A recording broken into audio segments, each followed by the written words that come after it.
श्री गुरवे नमः।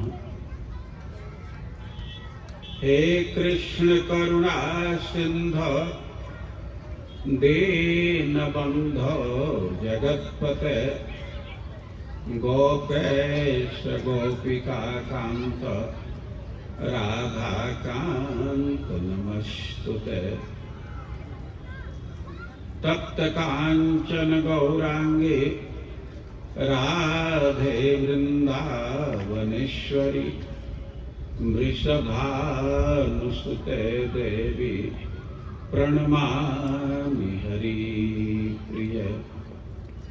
नमो महावदान्याय कृष्ण प्रेम प्रदायते कृष्णाय कृष्ण चैतन्य नाम्ने गौरत्विषे नमः। श्री चैतन्य मनोभीष्टं स्थापितं येन भूतले सोऽयं रूपः कदा मह्यं ददाति स्वपदान्तिकम्। वाञ्छाकल्पतरुभ्यश्च कृपासिन्धुभ्यैव च पतितानां पावनेभ्यो वैष्णवेभ्यो नमो नमः। जय श्री कृष्ण चैतन्य प्रभो नित्यानंद श्री अद्वैत गदाधर श्रीवासादि गौर भक्तवृंद। हरे कृष्णा कृष्ण कृष्ण हरे हरे हरे राम राम राम हरे हरे। ओम नमो भगवते वासुदेवाय।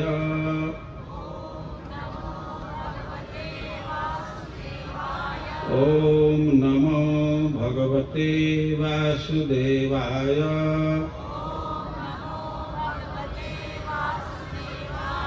ओम नमो भगवते वासुदेवाय।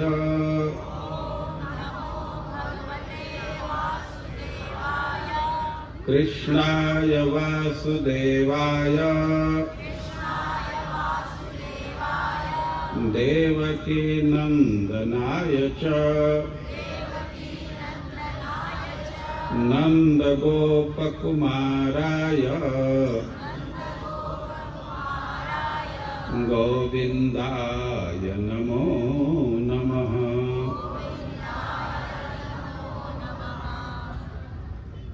जिनको फोन पर बात करना है तो पीछे कुर्सी है खाली। इधर सामने में वही लोग बैठे हैं जिनको केवल कथा ही सुनना है, दूसरा कार्य नहीं करना है। दूसरा कार्य करना है तो साइड में कहीं पीछे में बैठ जाना चाहिए।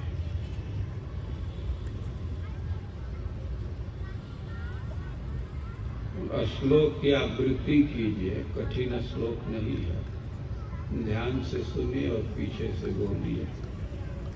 कृष्णाय वासुदेवाय देवकी नंदनाय च नंदगोपकुमाराय गोविंदाय नमो नमः। कृष्णाय वासुदेवाय देवकी नंदनाय च नंदगोपकुमाराय गोविंदाय नमो नमः।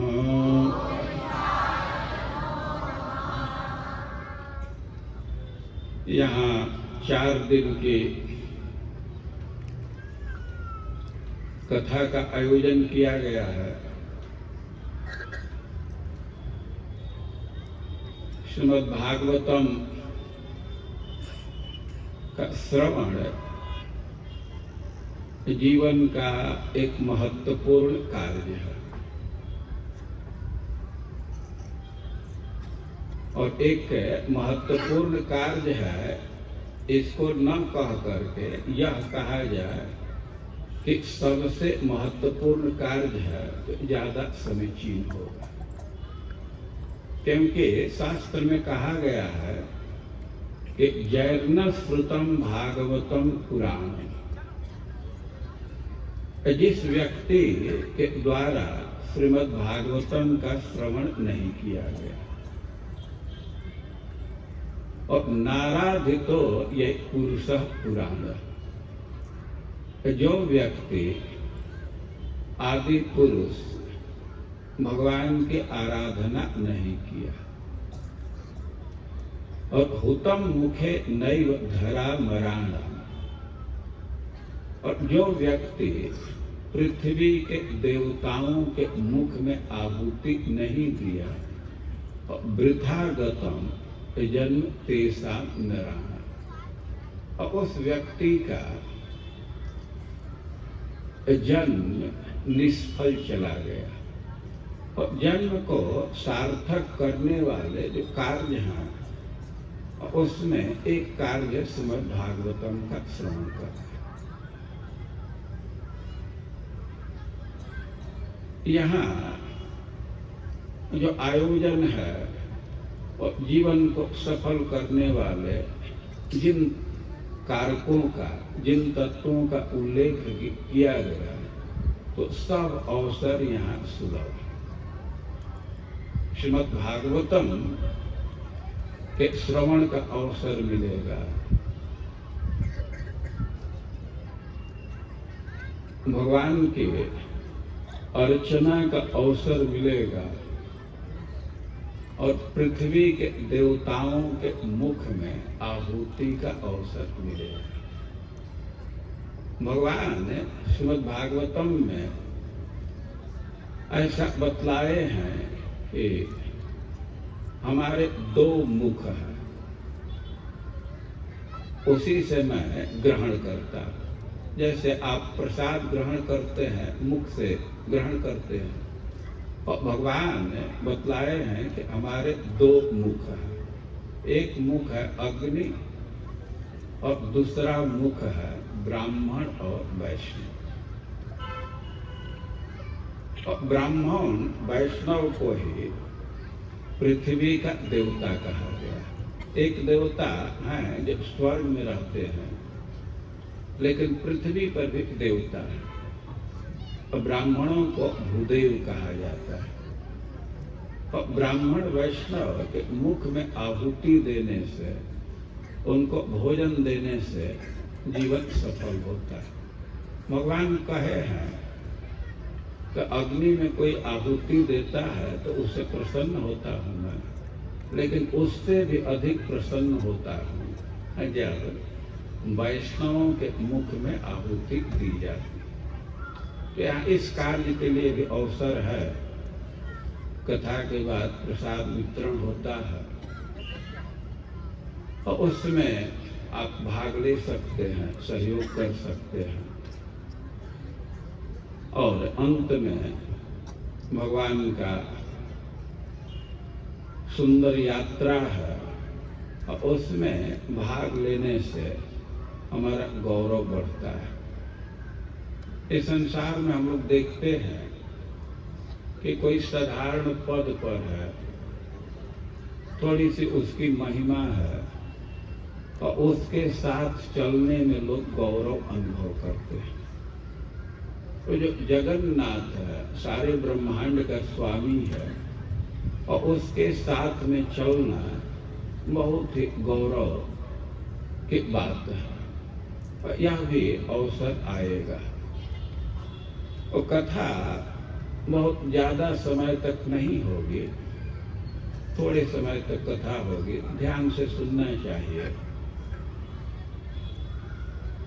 और जो भी व्यक्ति भगवान को फूल फल अर्पित करना चाहता है और कथा के पहले अर्पित कर देना चाहिए। कथा प्रारंभ होने पर जो आ रहे हैं उनको प्रतीक्षा करना चाहिए। जब कथा समाप्त हो जाए तब भगवान के समक्ष आकर के उसको अर्पित करना चाहिए।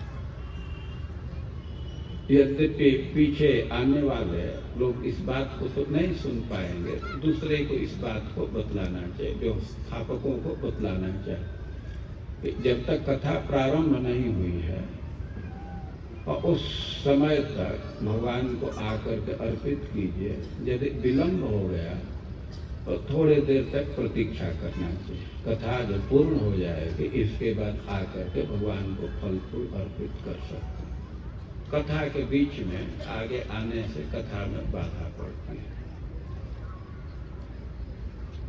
इस बार हम भगवान के लीला का वर्णन करने का प्रयास करो और लीला से जो हम लोगों को शिक्षा मिलती है उसके तरफ भी ध्यान आकृष्ट किया जाएगा। आप श्लोक की आवृत्ति कर रहे थे। कृष्णाय वासुदेवाय देवकी नंदनाय च नंद गोप कुमाराय गोविंदाय नमो नमः। कुंती देवी भगवान को नमस्कार कर रही। यद्यपि कुंती देवी संबंध में भगवान की बुआ लगती है,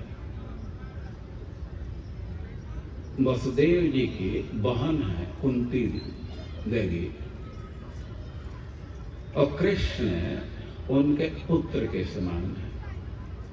लेकिन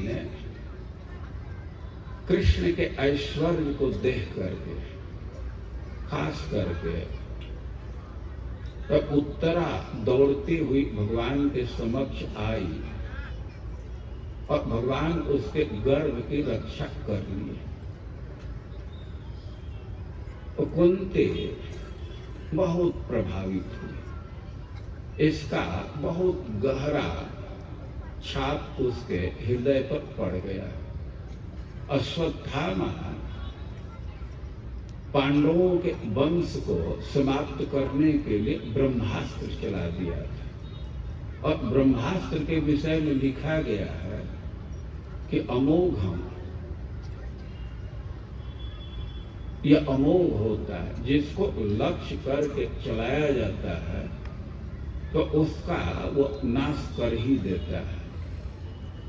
अश्वत्थामा की योजना थी कि पांडवों का वंश ही समाप्त कर दिया जाए। उनके पिताजी का वध हुआ था युद्ध में, पांडव लोग वध किए थे और उसको बहुत आक्रोश था, क्रोध था और अपने पिता के वध के बदला के रूप में वो पांडवों के वंश को एक समाप्त करना चाहता था। लेकिन भगवान ऐसा नहीं होने दिया। उत्तरा के गर्भ में खुद ही प्रवेश करके और उत्तरा के गर्भ की रक्षा कर ली। इस घटना को देख करके कुंती भूल गई कि कृष्ण हमारा भतीजा है। वो नमस्कार करने लगी, कोई एक बात कह करके नमस्कार कर रही है और उसमें एक श्लोक यह भी है, कृष्णाय वासुदेवाय। वो कृष्ण के उपस्थिति से आनंद अनुभव कर रही है। कितना भारी विनाश हुआ है, लेकिन फिर भी कृष्ण का ऐसा व्यक्तित्व है, ऐसा प्रभाव है कि कृष्ण के उपस्थिति से वह एक आनंद की अनुभूति कर रही है और इसी गुण को ध्यान में रह करके वो संबोधित करे कृष्णाय, जो परम आकर्षक है, परम सुखद है। कृष्ण शब्द का अर्थ ही होता है कि जो मूर्तिमान आनंद स्वरूप है। संस्कृत कि मूल से अर्थ करने पर कृषि भूवाचक शब्द नश्च निर्वृत्तिवाचक। कृष्ण में 2 सिलेबल है, 2 वर्ण है, और कृष्ण का अर्थ होता है जो सबका आधार है, और ण का अर्थ होता है जो परम आनंदमय है। और कृष्ण का मतलब हुआ कि जो सबका आधार है और आनंद घन है, आनंद की मूर्ति है। और भगवान के इस गुण का अनुभव लोग करते हैं। कुंती भी अनुभव कर रही है कि परम आनंदमय है, सब जगह इनके प्रभाव से आनंद का विकरण हो रहा है। और इस अनुभव पर वह संबोधित कर रहे, कृष्णाय नमो नमः, हे कृष्ण तुमको नमस्कार है, नमस्कार है। और बहुत अपना भाग्य अनुभव कर रही है कि ऐसे व्यक्ति का सानिध्य मिला है। लेकिन फिर विचार कर रही है कि हमसे भी अधिक सौभाग्य हमारे भाभी का ने, हमारे भैया का है, वासुदेवाय। कृष्ण हस्तिनापुर में बार बार रहते थे, लेकिन फिर भी अब पिता का संबंध तो और अधिक गाढ़ होता है। तो यह स्मरण करके कि वसुदेव का पुत्र है, वसुदेव जी का कितना भारी सौभाग्य है, तो संबोधित कर रही वासुदेवाय। और पिता से घनिष्ठ संबंध होता है किसी बालक का, लेकिन उससे भी अधिक घनिष्ठ संबंध माता से होता है, क्योंकि माँ बच्चे को अपने गर्भ में धारण करती है, 9 महीना 10 महीना अपने पेट के अंदर रखती है। और देवकी के सौभाग्य का स्मरण कर रही है कुंती देवी कि कितना हमारे भाभी का सौभाग्य है, कितना घनिष्ठ संबंध है। और इस बात का स्मरण करके वह कह रही है कि देवकी नंदनाय, देवकी को आनंद देने वाले श्री कृष्ण को बार बार नमस्कार। कोई भी माता पिता है और उनका संबंध है, घनिष्ठ संबंध है, लेकिन केवल पेट में धारण करना या जन्म देना इतना ही सब कुछ नहीं होता है। जन्म देने के बाद भी बेटा बेटी का पालन पोषण करना होता है। और जो माँ अपने पुत्र को गोद में उठाती है, अपने छाती से चिपकाती है, और उसको बहुत सुख का अनुभव होता है। और देवकी वसुदेव जन्म तो दिए, लेकिन कृष्ण के लालन पालन का अवसर उनको नहीं मिला। आप सब कथा जानते हैं कि भगवान का जन्म हुआ मथुरा में, लेकिन उसी रात्रि को अवे गोकुल में पहुंचा दिए गए। और गोकुल में नंद बाबा और माँ यशोदा उनका पालन पोषण की। ये पालन पोषण करना बहुत सुख का विषय है। जिस स्त्री को बच्चे नहीं होते हैं तो उसका मन खिन्न रहता है, एक अभाव अनुभव करती है। ऐसे बाहर से तो देखने में लगता है कि बच्चे का मल मूत्र साफ करना है, ये तो बड़ा ही तुच्छ कार्य है। लेकिन कोई माँ है तो उसी में उसको सुख की अनुभूति है। और भगवान ने लालन पालन का सौभाग्य देवकी ने नंद बाबा और यशोदा को दिए। और इस बात का स्मरण करके कुंती देवी कह रही है कि नंद गोप कुमार आए, ये तो नंद महाराज के कुमार हैं, उनको पालन पोषण का सुख प्रदान किए। और फिर वो संबोधित कर रही गोविंदाय नमो नमः। माता पिता का घनिष्ठ संबंध है, लेकिन कुछ कुछ दृष्टि से जो पत्नी है या प्रिया है और उसका और अधिक घनिष्ठ संबंध होता है।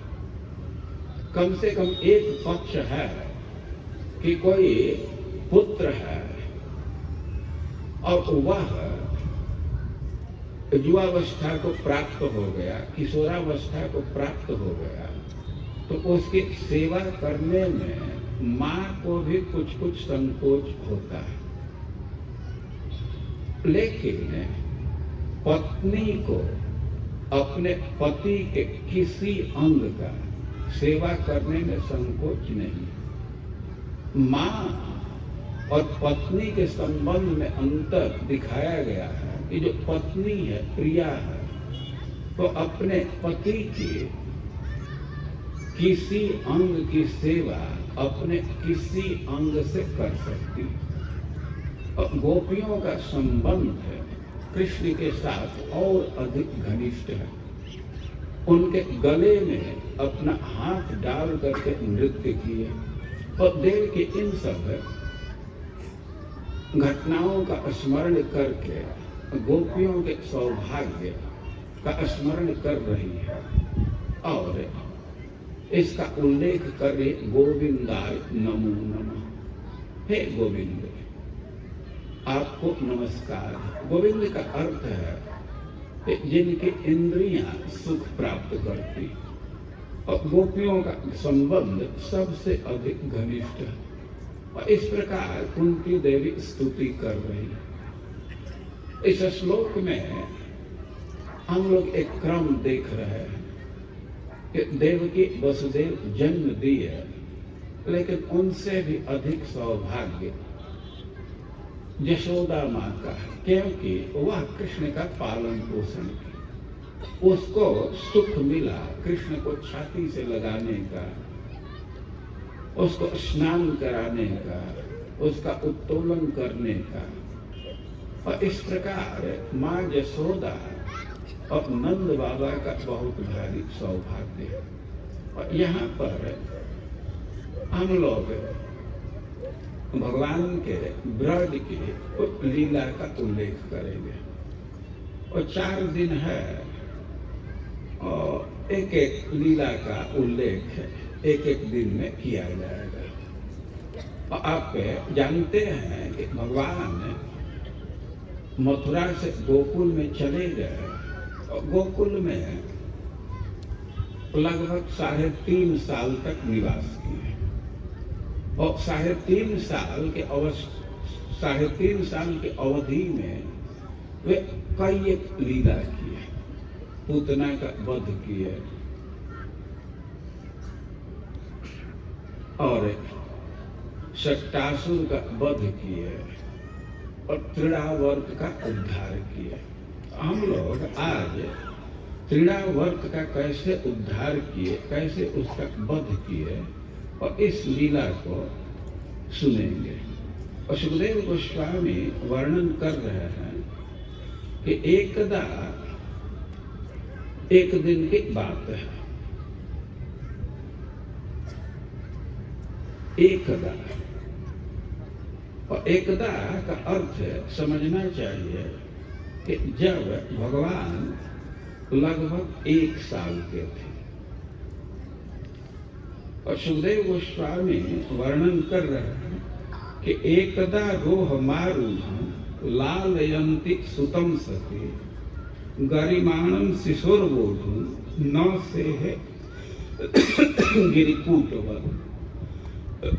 एक दिन के लीला का उल्लेख कर रहे हैं कि आरोहम आरूढ़, माँ यशोदा कृष्ण को अपने गोद में ली थी और लालयन्ति सुतम सती, और अपने पुत्र का भी लालन कर रही है। और माँ है और अपने पुत्र का कई एक प्रकार से लालन करती है। माँ यशोदा कृष्ण को गोद में ली, अंकम आरोहम आरूढ़ उनके गोद में है। अब गोद में है तो बच्चे का चुंबन कर रही है,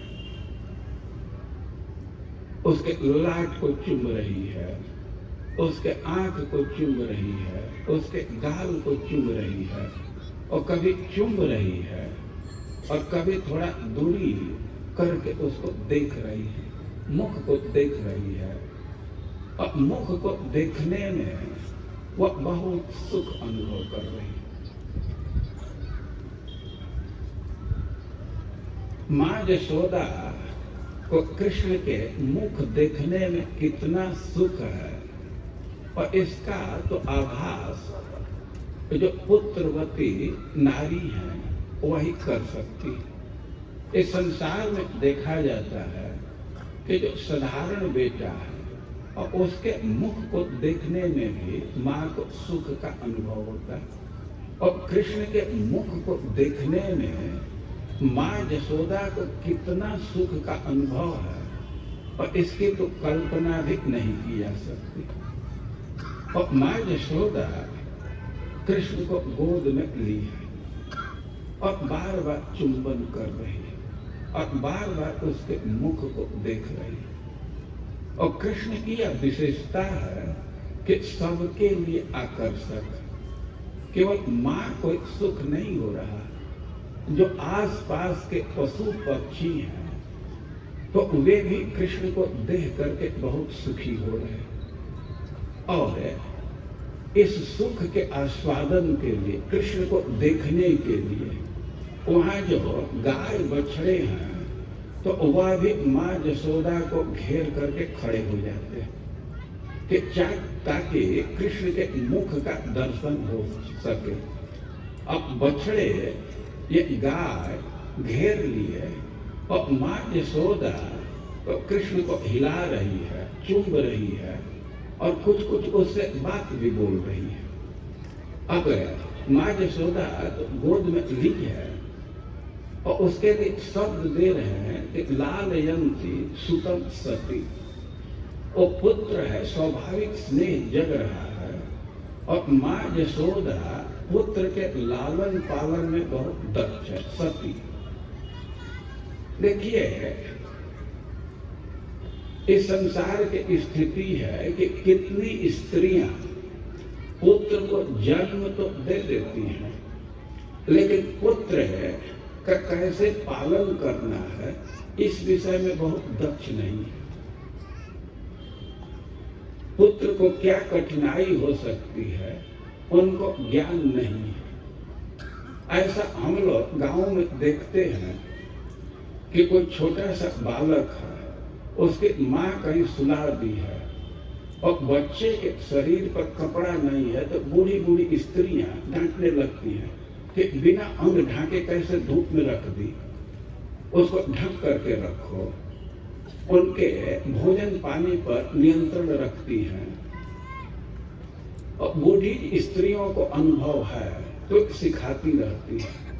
और कभी कभी बहुत खेद होता है, हम लोग देखते हैं छोटे छोटे बच्चे हैं, गर्मी के दिन में भी कई एक स्त्रियां बच्चे के सर पर बिना कोई कपड़ा डाले धूप में लेकर के चलती।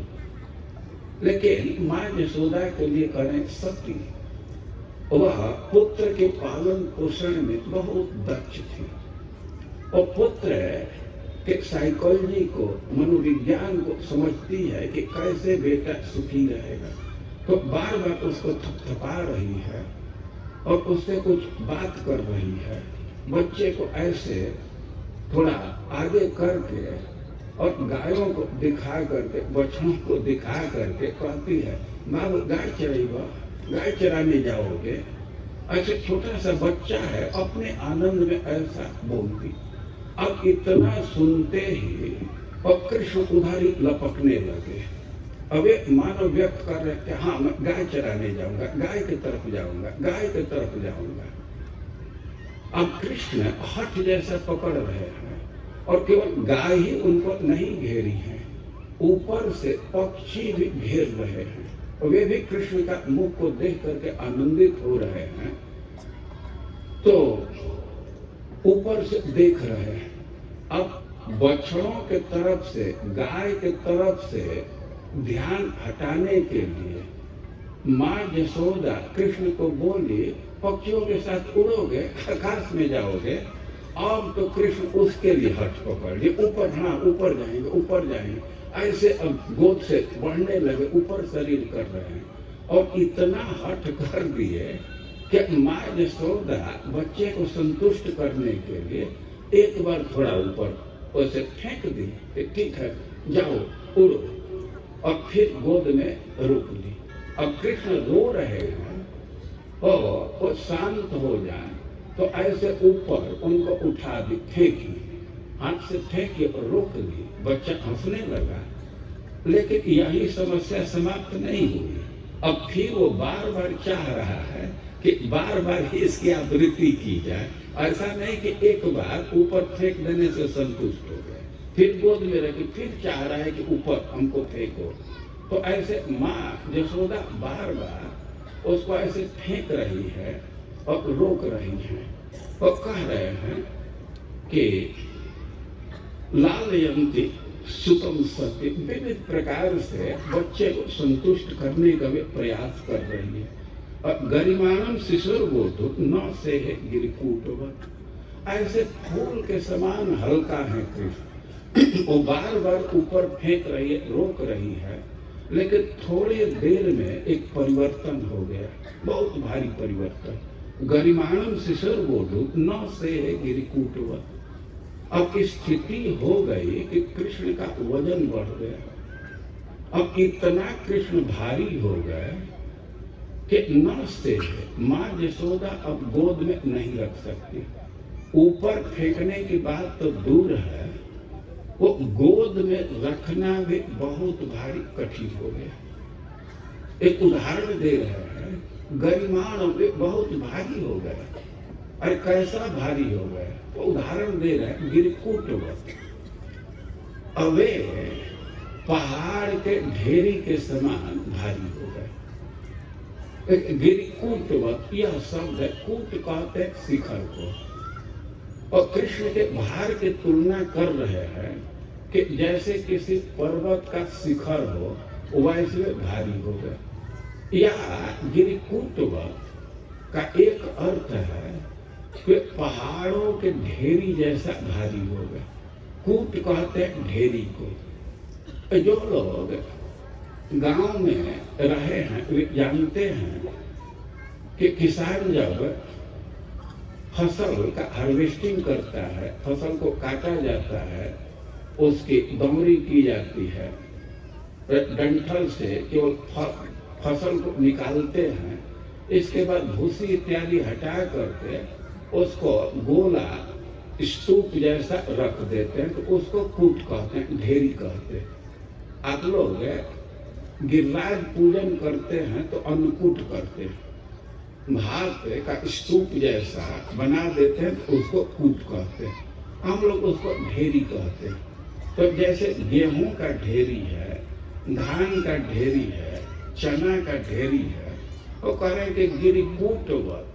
अब कृष्ण वैसे भारी लगे मानो पर्वत का ढेरी लगा दिया गया। एक शब्द है गिरकूटवत, अनाज की ढेरी नहीं, धान गेहूं की ढेरी नहीं, वो पर्वत का मानो ढेरी है और बहुत भारी।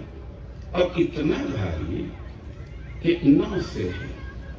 अब माँ यशोदा गोद में धारण ही नहीं कर सकती, वो चाह करके भी वो धारण नहीं कर सकती। और कह रहे हैं कि भूमौ निधाय तम गोपी विस्मिता भार पीड़िता, बहुत भारी परिवर्तन हो गया, कृष्ण बहुत भारी हो गए। अब माँ यशोदा तो गोद में रख ही नहीं सकती और बहुत विस्मय में है कि आखिर बच्चे को हो क्या गया। अभी तो माँ यशोदा उसको ऐसे ऊपर फेंक रही थी, रोक रही थी, अब स्थिति हो गई कि गोद में भी धारण नहीं कर सकती, पर्वत जैसा भारी हो गए, पर्वत के ढेरी के समान। और माँ के सामने बहुत भारी समस्या। माँ यशोदा के मन में विचार आने लगा, कि यद्यपि कृष्ण हमारा पुत्र है, लेकिन हम तो उसको अपने गोद में नहीं रख सकते। माँ पृथ्वी के तरफ ध्यान गया कि हे पृथ्वी देवी, तुम सबकी माँ हो और कृष्ण की भी माँ हो, तो हम तो अपने पुत्र को संभालने में असक्षम हो गए। अब इस पुत्र का भी, कृष्ण भी तुम्हारा पुत्र है, तुम ही इसको अपने गोद में धारण करो। वो कहें कि भूमो निधाय, वो पृथ्वी पर रख दी। एक पृथ्वी सबकी माँ है, सबको भोजन देती है, सबको आवास दी है। और माँ यशोदा का भाव है कि तुम कृष्ण की भी माँ हो, मैं कृष्ण की माँ हूँ, लेकिन हम तो संभालने में असक्षम हो गए, तो आप इसको तुम संभालो। तो ऐसे भूमो निधाय, पृथ्वी पर रख दी। और विस्मिता भार पीड़िता, और बहुत भारी विस्मय में थी। उसका प्रसन्नता खत्म हो गया, मुस्कान खत्म हो गया। थोड़े देर ही पहले तो कृष्ण का उत्तोलन कर रही थी, फेंक रही थी, रोक रही थी। बच्चा हंस रहा था तो वह भी आनंद का अनुभव कर रही थी, लेकिन भार का अनुभव करके विस्मिता, उसका सब मुस्कान खत्म। बहुत भारी चिंता में पड़ गई कि अगर बच्चे को हो क्या गया। अब उसके मन में तो यही विचार आ रहा था कि इतना जल्दी कैसे परिवर्तन हो गया। कोई न कोई भूत प्रेत का आदेश हो गया, इसके शरीर में कोई न कोई भूत प्रेत प्रवेश कर गया। और बहुत विस्मित में थी कि क्या हो गया। और महापुरुष माँ दध्यो जगता मास कर्मसु, और वह भगवान का ध्यान करने लगी, नारायण का ध्यान करने लगी कि हे नारायण, तुम बच्चे को जन्म दिए हो, तुम्हारा कर्तव्य बनता है कि इसकी रक्षा करो। आखिर बच्चा को क्या हो गया। और ऐसे ऊपर दृष्टि करके वो नमस्कार कर रही है। महापुरुष माँ दध्यो एकदम खूब अच्छा से ध्यान करने लगी, उनसे प्रार्थना करने लगी। और जगता नाश कर्म से, और इसके बाद वो कर्म में लग गई। कृष्ण को भूमि पर रखी और एक भारी समस्या आ गई, तो इसके लिए क्या किया जाए। किसी ब्राह्मण को बुलाना चाहिए, हवन की सामग्री जुटानी चाहिए, कुछ कृत्य करना होगा। तो इसी सब कर्म में लग गए। एक अर्थ है। दूसरा अर्थ है कि जगता नाश कर्म से, जगता कर्म से माँ आस। अब वो इतना विस्मय में पड़ गई कि संसार में क्या हो रहा है उससे उसका कनेक्शन ही ऑफ हो गया। जगती माँ आस, संसार में रही ही नहीं, परम विस्मय में पड़ गई। और कर्म से माँ आस, अब उसको कोई कर्म करने का कोई अनुसंधान ही नहीं है। उसको तो एकदम कठुई मार दिया, वो ठिठक गई और इसी चिंता में पड़ गई कि बच्चे को हुआ क्या। तो माँ यशोदा की यह स्थिति है। और तब तक कह रहे हैं कि दैत्यो नामना तृणावर्त कंस भृत्य प्रणोदित। एक दैत्य है जो कंस के दरबार में रहता था, उसका नाम है तृणावर्त।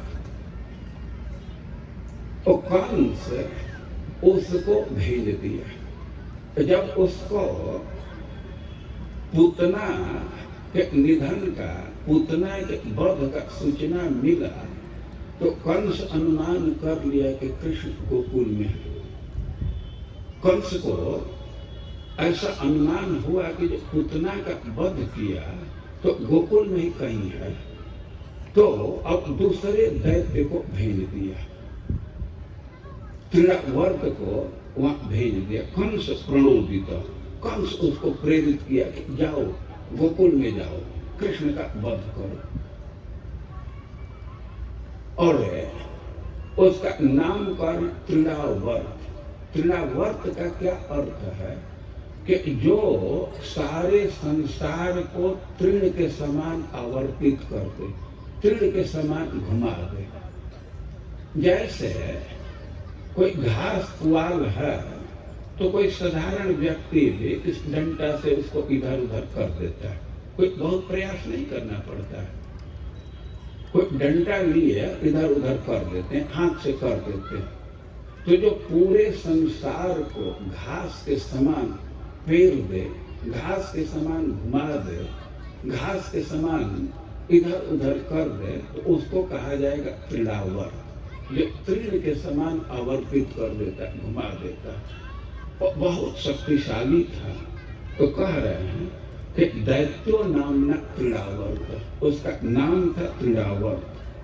कंस भृत्य, वो कंस का सेवक था और प्रणोदित, कंस ही उसको भेजा था। चक्रवात स्वरूपेण जहार आसीन अर्धक, वो बवंडर के रूप में आया।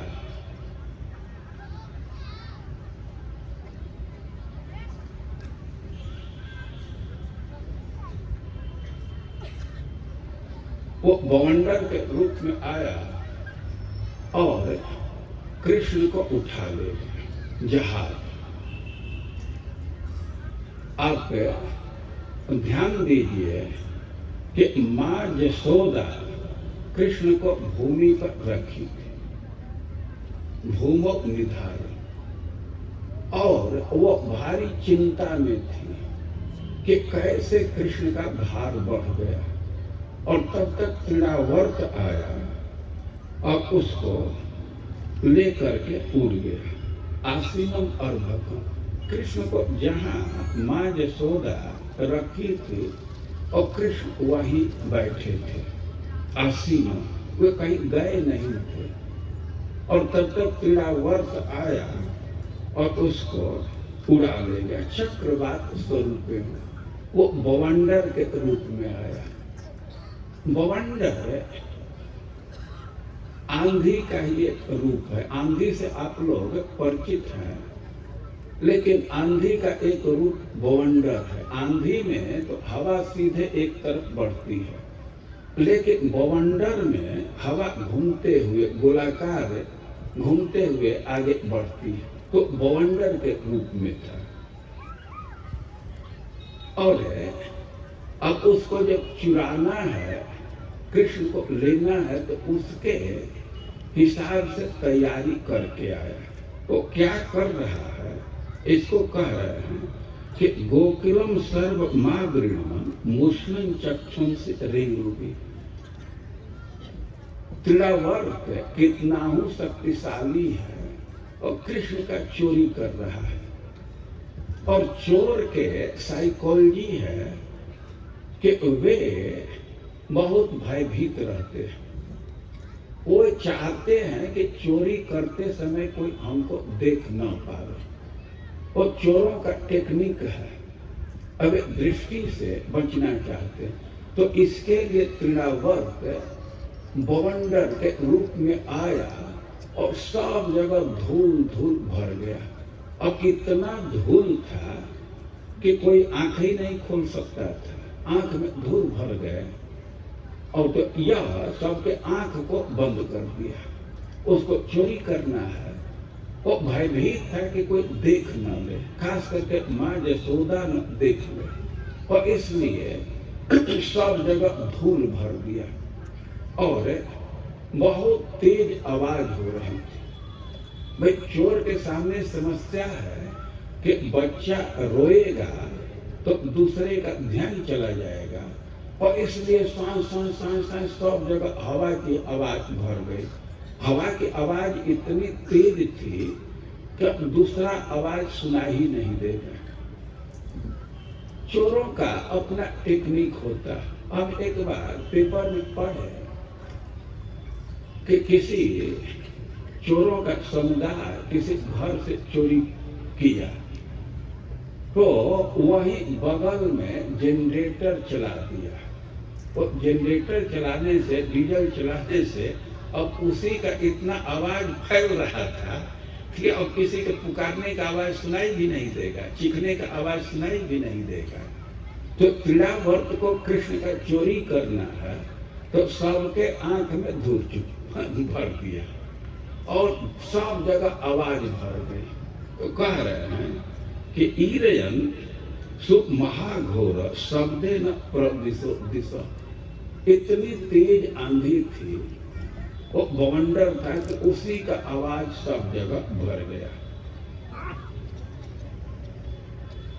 मुहूर्तम भवत गोष्ठम रजसा तमसा दुखम, थोड़े देर तक पूरा गोकुल अंधकार से भर गया। अब इतना घोर उड़ा कि कहीं कुछ दिखाई नहीं दे रहा था। अब जब बवंडर आया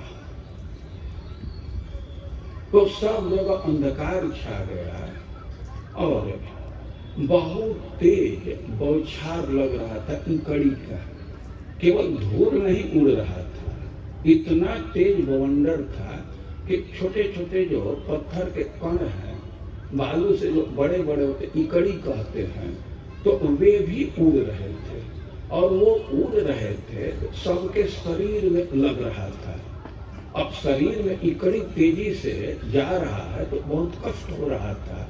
अब माँ यशोदा इस स्थिति को देखी कि इतना इकड़ी उड़ रहा है, तब तो उसको अपने बच्चे की चिंता हुई। उसके मन में तो यह विचार ही नहीं आया कि आंधी में बच्चा उड़ सकता है, क्योंकि तो बच्चे के भार का अनुभव की थी और उड़ने का विचार नहीं आ रहा था, उसका कोई भय ही नहीं था। लेकिन उसको भय था कि हम लोगों के शरीर में इतना चोट आ रहा है, तो छोटे से बच्चे का त्वचा तो बिल्कुल कोमल है, उसको कितना चोट लग रहा होगा।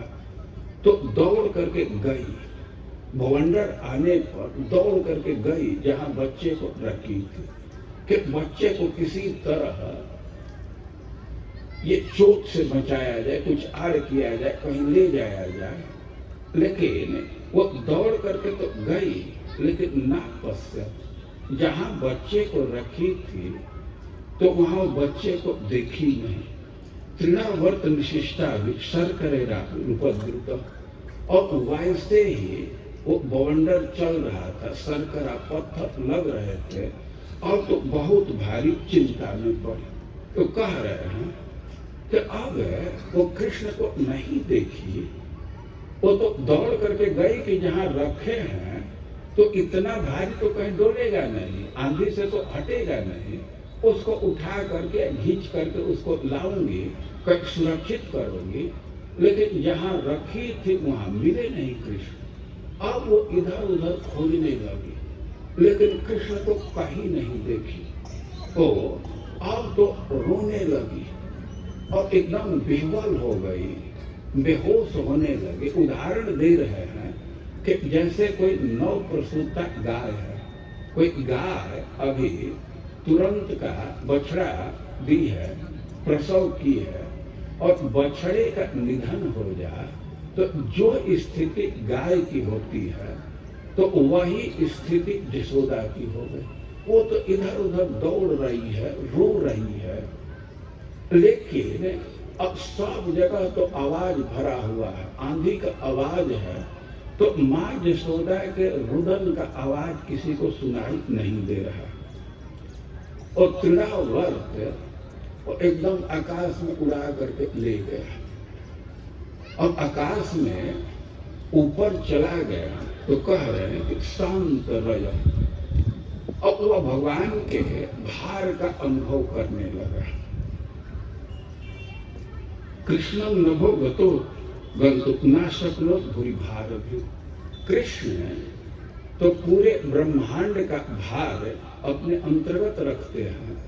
वो तो अपने लीला शक्ति से फूल जैसा हल्का हुए थे और उठा करके ले तो गया, लेकिन अब ढोने में असक्षम होने लगा, उसकी गति कम हो गई। अब उसकी गति जब कम हुई तब आंधी शांत जैसा हो गया, और आंधी जब शांत हुआ तब माँ यशोदा के रोने की आवाज सुनाई देने लगी।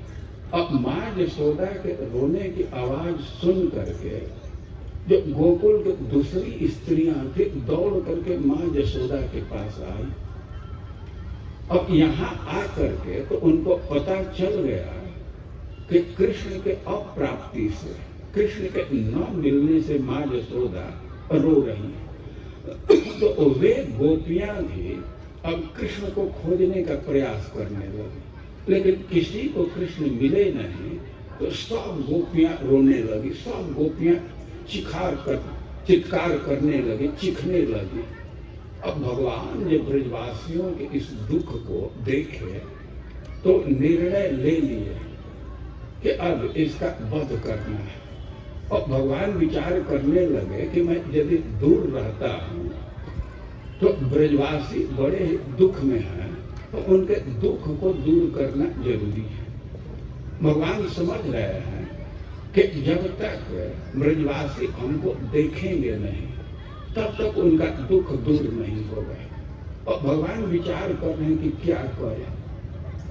और उनके सामने तो विचार था कि तृणावर्त को वहीं पटक दे, लेकिन पहले के घटना से वे अनुभव कर चुके थे कि पूतना जब गिरी थी तो बहुत भारी ब्रज का क्षति हुआ था।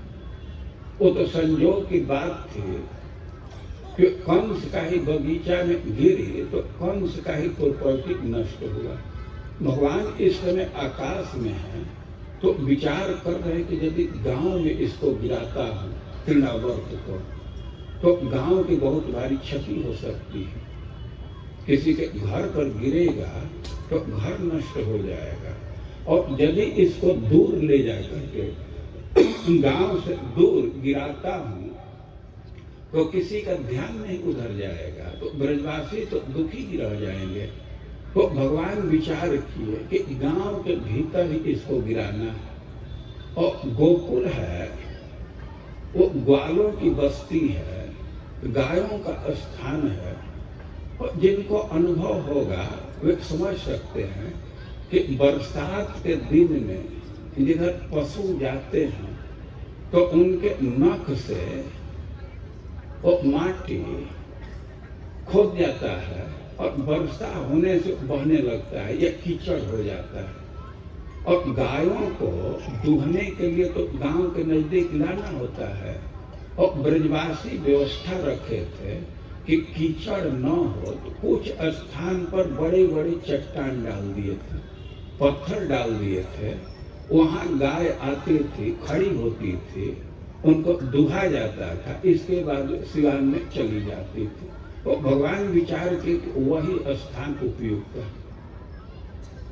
वो जो पत्थर है उस पर गिराने से और गांव का कोई क्षति नहीं होगा और ध्यान भी आ जाएगा ब्रजवासियों को।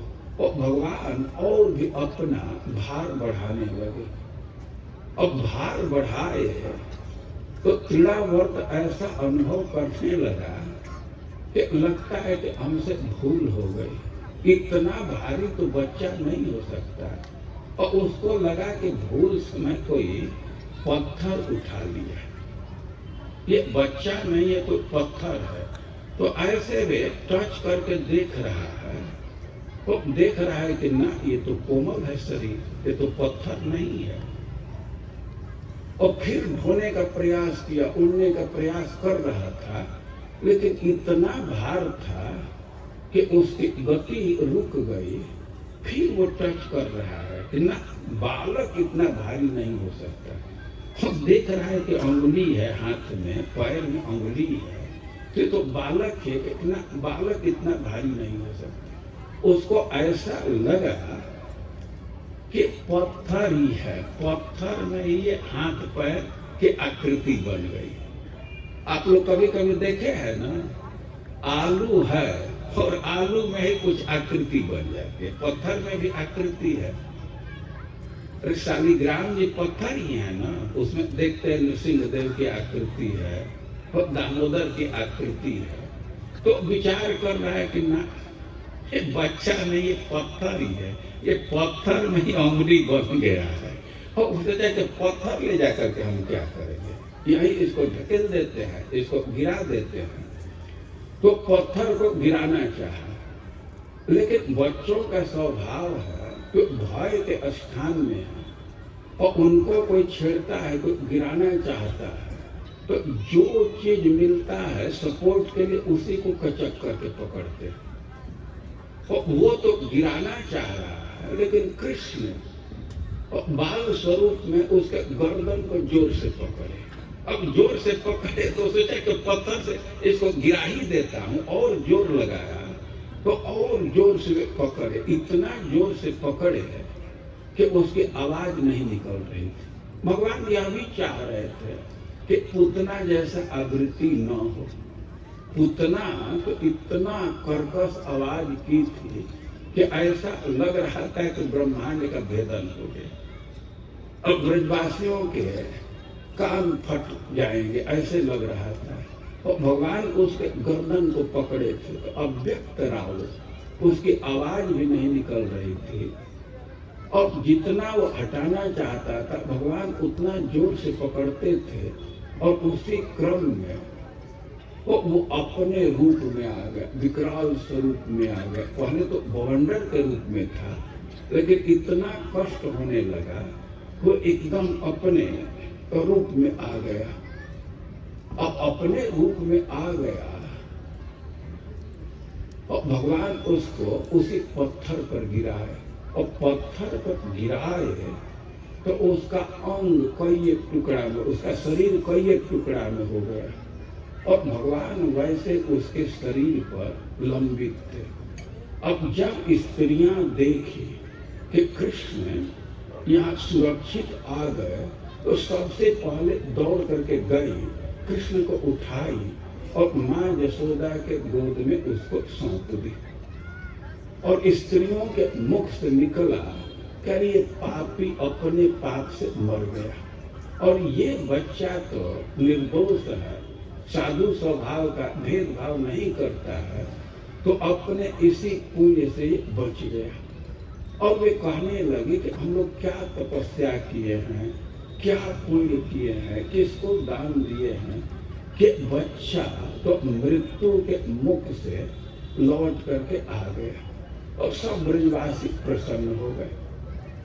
और इस प्रकार भगवान तृणावर्त का वध किए। लेकिन अब ये जो लीला है और इसमें कई एक विचार करने की जरूरत है। कई एक चीज ऐसे हैं जो विचारणीय हैं।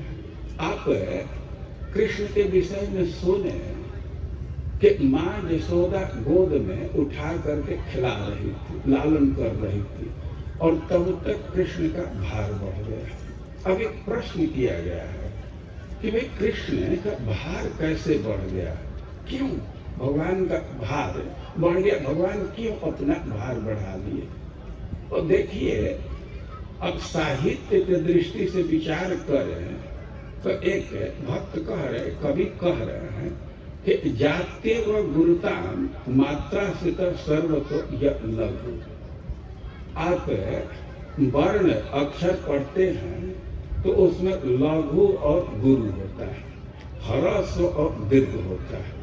तो कोई ह्रस्व अक्षर है और उसमें मात्रा का जोड़ हो जाएगा तो दीर्घ हो जाएगा, गुरु हो जाएगा। जैसे अ है, उसमें कोई मात्रा जोड़ दीजिए तो आ हो जाएगा, गुरु हो जाएगा। तो कह रहे हैं कि भगवान भी तो अक्षर ब्रह्म है, तो माँ का सुजोग होने से गुरु हो ही जाएंगे। मात्रा आश्रित है, वो माँ के आश्रित है तो गुरु हो गए। और यह एक बात हुई। और दूसरी दृष्टि है कि ऐसा राजा लोग निर्धारित किए कि कोई वायु अस्त्र का प्रयोग करे तो उसका प्रतिकार अचलास्त्र से करना चाहिए। वायु में बहुत शक्ति है, वायु बहुत शक्तिशाली है।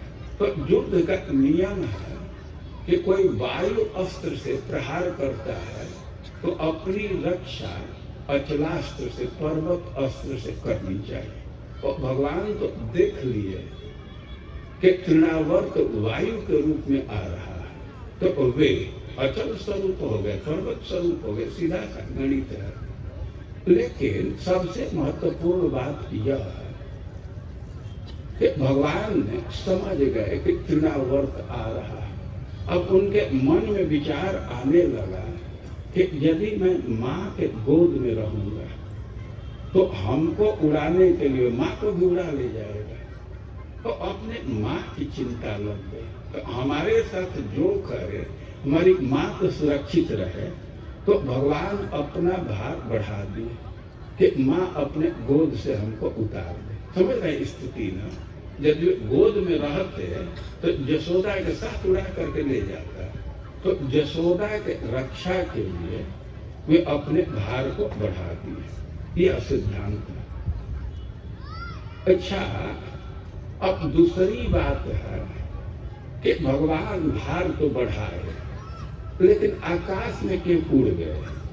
और कह रहे हैं कि भगवान सिद्धांत दे रहे हैं कि आयातो यदि दुर्जनों पे सहसा शिव्यालय साधुना प्राक प्रत्युद्गमनेन सत्कृत पदम नेयस्ततस्तेन चेत। अरे कि कोई भी व्यक्ति भले दुष्ट प्रकृति का, लेकिन अपने घर पर आ गया, तो जो सज्जन व्यक्ति हैं, साधु स्वभाव के व्यक्ति हैं, तो उनका कर्तव्य बनता है कि एक बार तो खड़ा होकर के उसका सत्कार करें।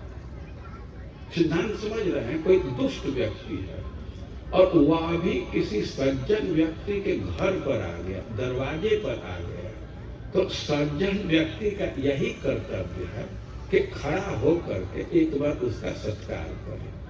और उसके बावजूद भी वह दुष्टता नहीं छोड़ता है, अपना स्वभाव नहीं छोड़ता है, तो जो मन करे सो कीजिए। अब मानो भगवान यही सिद्धांत दे रहे हैं। अब भगवान के घर पर आया तृणावर्त, तो खड़ा होकर के उठ करके उसका सत्कार किए, लेकिन वो दुष्टता नहीं छोड़ा। कृष्ण को मारना चाहता, उसको खत्म कर दिया। तो यह सिद्धांत दे रहे हैं कि मानो इसी सिद्धांत की स्थापना के लिए भगवान खड़ा हो गए। अब एक बात है कि भार का अनुभव करके मां यशोदा कृष्ण को भूमि पर रख दी। और इसके पीछे तो सीधा सा सिद्धांत है कि मां यशोदा अनुभव कर रही है कि हमारे जैसा भूमि भी सबकी माँ है, पृथ्वी सबकी माँ है, तो हम नहीं संभाल पाए, तो यह कृष्ण को संभाले। इस दृष्टि से वो कृष्ण को रख दी। अब जब कृष्ण गोकुल में गिरे, ऊपर से आए, तो तृणावर्त का शरीर धूरे धूर हो गया था, खंड खंड हो गया था, और कृष्ण बिल्कुल सुरक्षित थे। और ब्रज के स्त्रियों के मुख से आवाज निकला कि हिंसः स्वपापे न खलः विनष्ट। ये पापी अपने पाप से खत्म हो गया, मर गया। और साधु समत्वेन भयाद विमुच्यते। सिद्धांत दे रही हैं कि जो साधु स्वभाव के, साधु स्वभाव का अर्थ है कि जो भेदभाव नहीं करते, सबको एक दृष्टि से देखते, शत्रु मित्र का भाव नहीं रखते, सबका उपकार करते हैं, तो वह बड़े बड़े भय से मुक्त हो जाते हैं। और कृष्ण के विषय में सिद्धांत है कि कृष्ण तो किसी को अपना मित्र शत्रु नहीं समझता, सबका आदर करता है। वो दैत्य आया, उसके साथ भी उठ गया, तो इसी पुण्य से बच गया। और वे फिर कहने लगे कि हम लोग कौन तपस्या किए हैं, क्या दान दिए हैं, प्राणियों का हित किए हैं, कि बच्चा तो मृत्यु के मुख से लौट आया। और देखिए, दूसरे प्राणी की सहायता करते हैं, दूसरे का उपकार करते हैं, तो बहुत भारी पुण्य का कार्य। और इसका प्रभाव होता है कि हमारे पुत्र पर, हमारे परिवार पर कोई संकट आने वाला है, तो संकट रुक जाता है। या दूर चला जाता है या खत्म हो जाता है। और गोपियां सिद्धांत दे रही हैं कि हम लोग कोई सत्कर्म किए हैं, दान पुण्य किए हैं, इष्ट कर्म किए हैं, पूर्त कर्म किए हैं या दत्त कर्म किए हैं, और इसी का प्रभाव है कि बच्चा मृत्यु के मुख से लौट आया। इसी शब्द का वे प्रयोग कर रही हैं। वे कह रही हैं कि किम न तपश्चरण मधोक्ष जार्चन, हम क्या भगवान की आराधना किए हैं, या पूर्तेष्ट दत्त मुक्त भूत सौहृद, दूसरे प्राणियों का सौहार्द किए, हित किए हैं, या दत्त कर्म किए हैं, पूर्त कर्म किए हैं, इष्ट कर्म किए हैं, कि उसी के पुण्य से बच्चा मृत्यु के मुख से लौट आया। और परिभाषा दी गई है, बापी कूप तडागादि देवता यतनानि च अन्न प्रदान माराम पूर्त मित्य विधीयते। कोई बगीचा लगवा देता है, बगीचा की व्यवस्था करता है, कुआं खुदवाता है, पानी की व्यवस्था करता है, तालाब की व्यवस्था करता है, मंदिर बनवाता है या अन्य क्षेत्र में सहयोग कर रहा है, और इसको पूर्त कर्म कहते हैं। बहुत सारे लोग हैं कि देवालय के निर्माण में सहयोग करते हैं, बगीचा लगाने की व्यवस्था करते हैं, कुआं खुदवाते हैं। इसमें पैसा जाता है, लेकिन इससे बहुत भारी लाभ है। हमारे परिवार पर, हमारे संतान पर कोई संकट आने वाला है या कोई संकट आ गया तो उससे रक्षा हो जाती है। और अग्निहोत्रम तपः सिद्धम वेदानां चानुपालनम आतिथ्यम वैश्व देवम च इष्ट नित्य विधीयते। हवन करना, अतिथि का सत्कार करना या यज्ञ करना, इसको इष्ट कर्म कहते हैं, और इससे संकट से त्राण होता है। शरणागत संत्राण भूतानां चाप्य हिंसन, कोई अपने शरण में आ गया, उसकी सहायता करना, उसके भय को दूर करना, और किसी प्राणी का हिंसा न करना।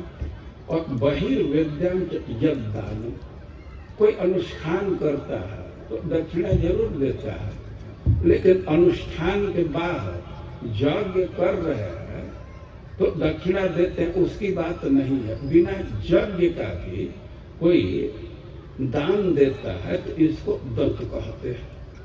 और यह परंपरा है भारत में कि किसी साधु को कोई दक्षिणा देता है तो वह व्यक्ति घाटा में नहीं जाता है।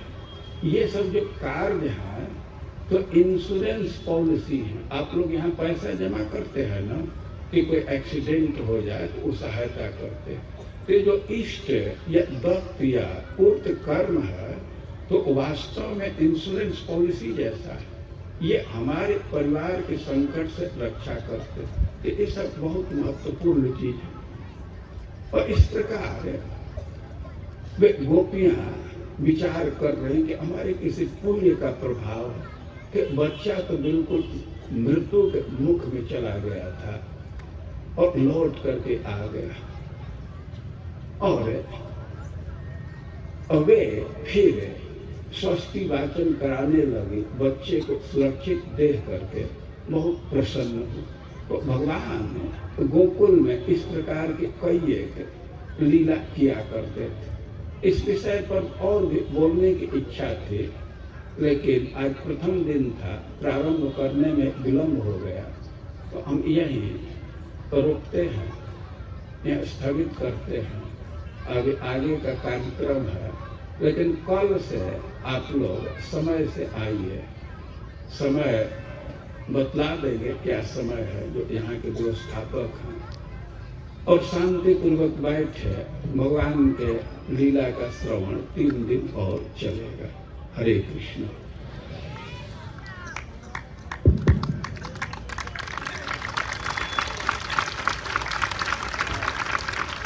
समय बतला दीजिए जो निर्धारित है। हरे कृष्ण हरे कृष्ण कृष्ण कृष्ण हरे हरे